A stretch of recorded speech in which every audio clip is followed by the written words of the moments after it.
Hello, guys, and welcome back to my YouTube channel, Mysterious. Today, we're gonna talk about cold murder cases that were solved years later.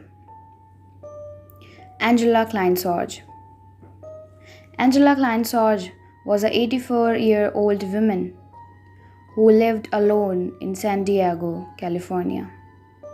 Angela's daughter Heidi would call her every day to check in with the widow. Heidi has spoken with her mother on February 28 and called 3 times on 29th February.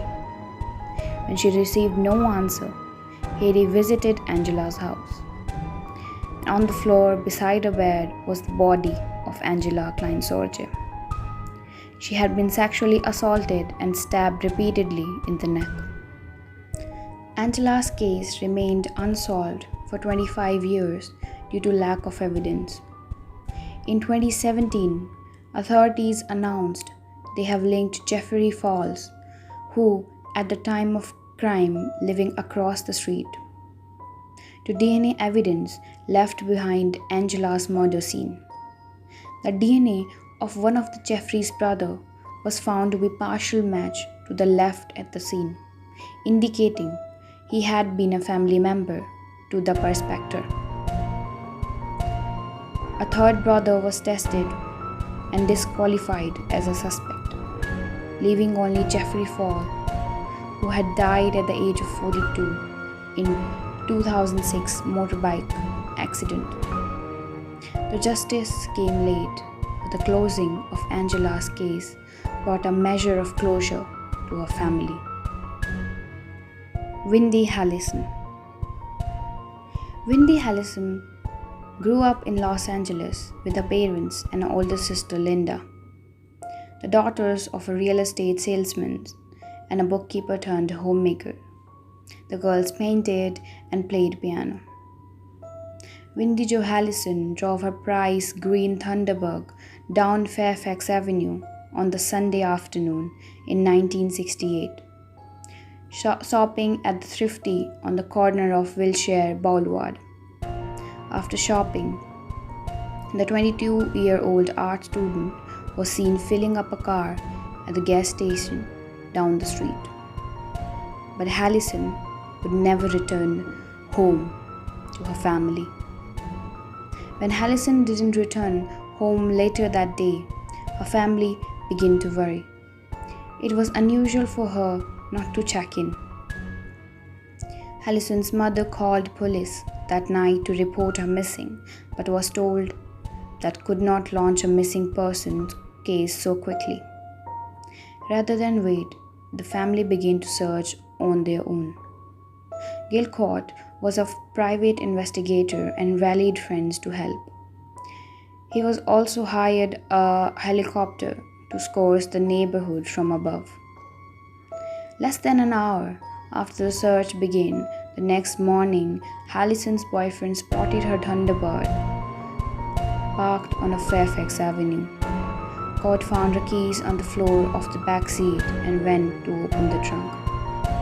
Halison's body was inside. Investigators later determined Halison was sexually assaulted, then strangled. Her fingernails were broken. Detectives think she tried to fight her attacker. The rope used to kill her was found at the scene. She still wore her jewelry and watch, causing detectives to rule out robbery as the motive. The only thing missing was the hairdryer. Police quickly zeroed in 4 men who knew Halison well: her boyfriend, an ex-boyfriend, her brother-in-law, and other friend. They guessed she might have known the attacker, someone who knew she was shopping alone. But the weeks turned into months, and the months turned into years without much progress. Harry Klein Jr., investigator from LAPD, got involved 3 decades later when story detective Frank Bolan asked him to look at the evidence collected in Halison's case. In 1998, DNA analysis was in its infancy, and the LAPD had been working with a forensic technique for only 4 years. But when the colleague found semen on Halison's capri pants and underwear, they decided to analyze it, in hopes that DNA would yield a fresh lead. Sure enough, he said, they found a sample from the suspect. Investigator went to work drawing blood from each of the 4 men they had originally questioned in connection with the Halison's death. They eliminated all 4 as suspects. But the investigation stalled yet again. The DNA samples were too meager to test against collections in state and national databases.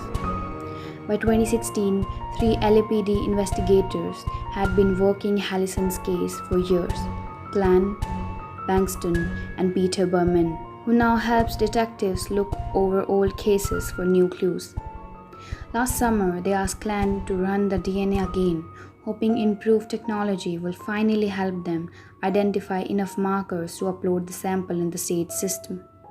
When Clan uploaded the sample on Sample Match, Edwin Dean Richardson's criminal record stretched to his childhood, escalating from thefts to more violent crimes scattered across the country.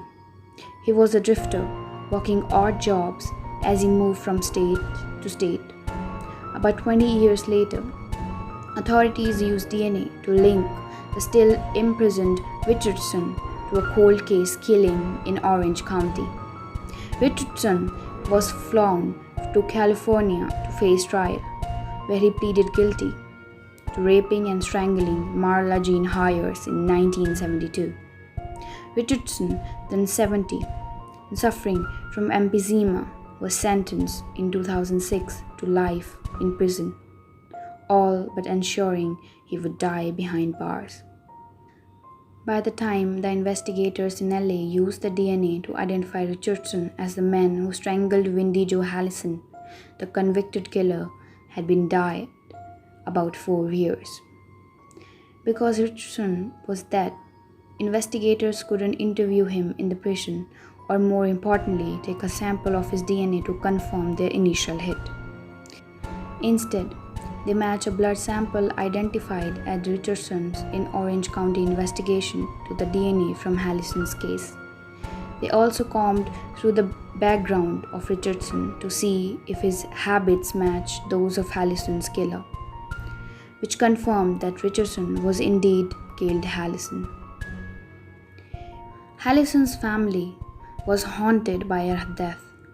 Her parents died without learning who killed their daughter. Her sister wondered if she would too. Linda's husband told the detective, "The LAPD did its job and case is cold.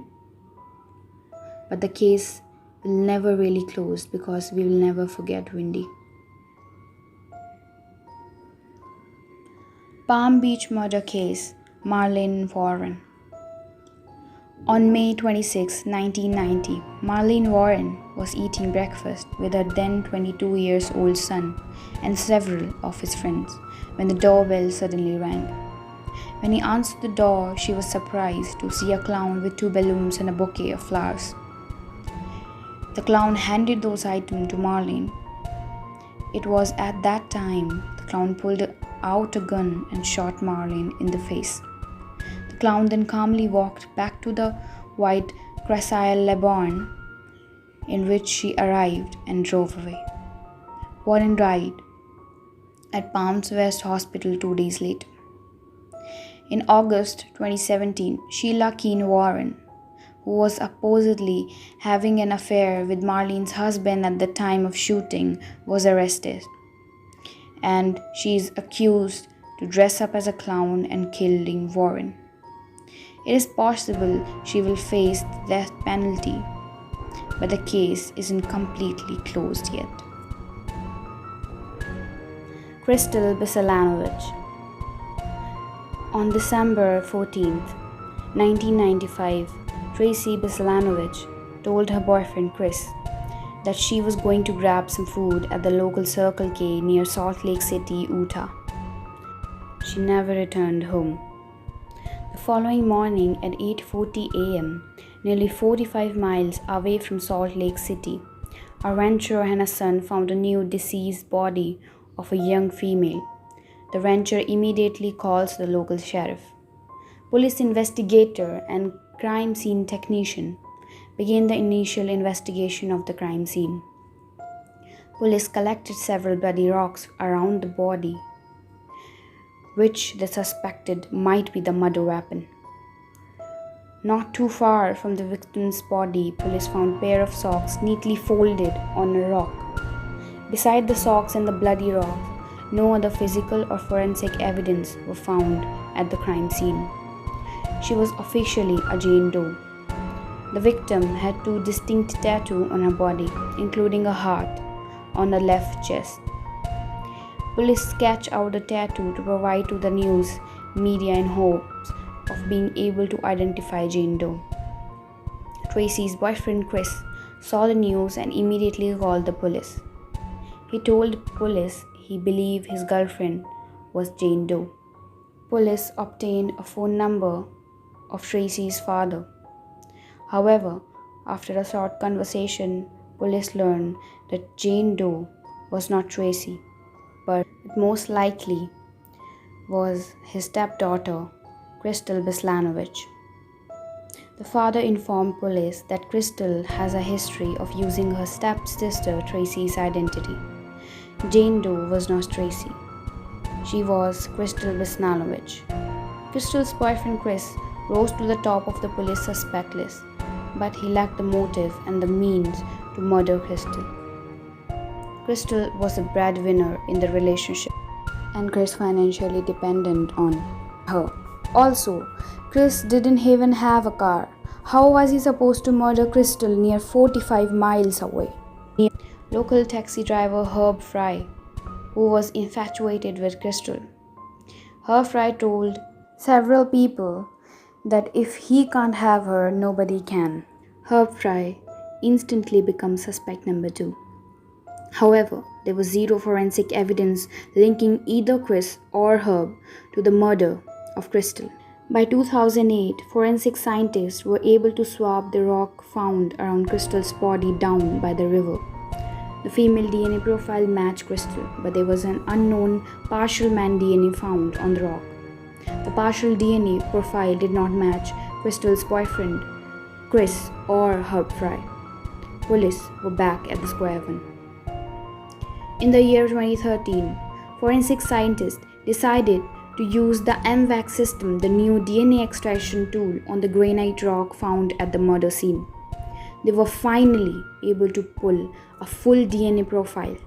Investigators ran the profile through CODIS and got a hit: Joseph Michael Simpson. On September 29, 2016, all these years after the murder, a jury found Simpson guilty of the murder of Krystal. Until the DNA connection was made using the MYstreeIOUS technology, Simpson was never linked or suspected in the murder.